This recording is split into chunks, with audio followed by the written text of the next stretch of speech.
Hello YouTube, আজকে আমরা দেখবো আমার ফোন কিভাবে একটা ছোট্ট সমস্যা থেকে একদম রিসেট হয়ে গেছে এই 4টা ভুলের জন্য।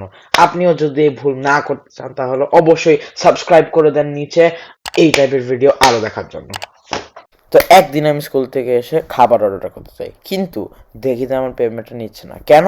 কারণ আমার ফোন রুট করা মানে হচ্ছে একটা ফোনকে আরো বেশি ফিচার দেওয়া যেগুলো এমনিতে পাওয়া যায় না, মানে নিজের ফোনকে অ্যাডমিন অ্যাক্সেস দেওয়া। আগেও আমি এই সমস্যাটা অনেক কষ্ট করে ঠিক করছি ভিডিও দেখে দেখে, কিন্তু এখন আবার কি হলো, আজকে সকালেই যেটা কাজ করলো। তো আমি আবার একই ভিডিওটা দেখে ঠিক করার চেষ্টা করলাম, কিন্তু কোনো লাভ হলো না। উল্টা আমার ওয়ালেটে যা কার্ড ছিল সবই চলে গেল।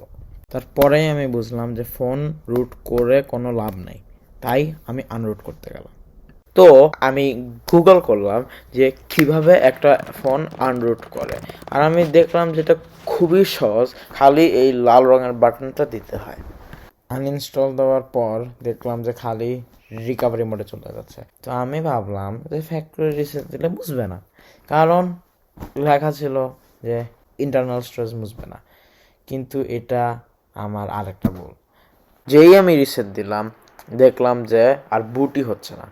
তো আমি একটু খোঁজ করে দেখলাম যে যদি আমি আবার রিইনস্টল করি রুটটা তাহলেই ঠিক হয়ে যাবে।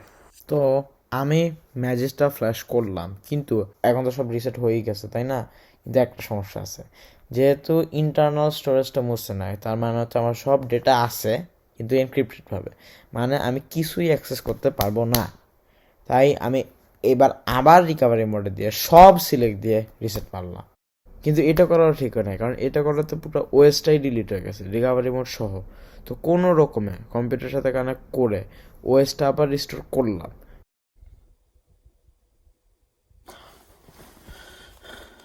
কিন্তু যে ভার্সনটা রিস্টোর করছে সেটারও নতুন ভার্সন, আর ওইটা তো সিম কার্ড চলছে না কেন জানি। শুরুতে ভাবলাম যে সিমের সমস্যা, তো আমি স্কুলে বসে থেকে ওদের সাপোর্টের সাথে কথা বললাম ঠিক করার জন্য, কারণ ওদের সাপোর্ট বন্ধ হয় 2:30টায়। যখন ওদের সাথে 1 ঘন্টা কথা বলার পরও কিছু হলো না, তখন বুঝলাম যে না, আমার নিজের এটা ঠিক করতে হবে। স্কুল থেকে এসেই কোনো রকমে ব্যাগটা রেখে আবার ফোনটা রিসেট করলাম। যখন দেখলাম তাও সিমটা কাজ করে না, তখন আমি বুঝলাম যে আবার আগে যেই ভার্সানে ছিল সেই ভার্সানে যেতে হবে। তো আমি অনেক কষ্ট করে আমার কম্পিউটার ফাইলের ভিতর দিয়ে খুঁজে খুঁজে খুঁজে খুঁজে ওইটা পেলাম। তারপর সেই ফাইলটা পেয়ে সেটা রিস্টোর করলাম, আর সব আবার ঠিক হয়ে গেল।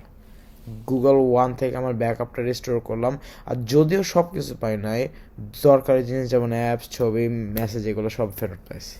এখন খালি ফোনটা একটু সেট আপ করে পুরা ঠিক হয়ে যাবে। তো প্রথম সমস্যা, ওয়ালেটটা যে কাজ করতেছিল না, সেটার কি হলো? তো সেটাও ঠিক হয় নাই, কারণ হচ্ছে আমার বুট লোডারটা তো তাও আনলক করা, মানে হচ্ছে আমি যে রুট করছিলাম সেটার এখনো কিছু অংশ রয়ে গেছে।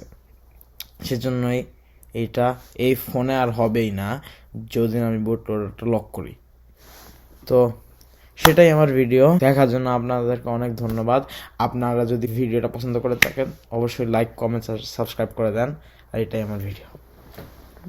ইয়ো ইয়ো রবিন বাবু সিংহ ও আমার করছে মন খারাপ, বলছে মানুষ করবে পাপ, পত্রিকায় দিবে ছাপ, দেখেন ও ক্ষয়ের বাপ।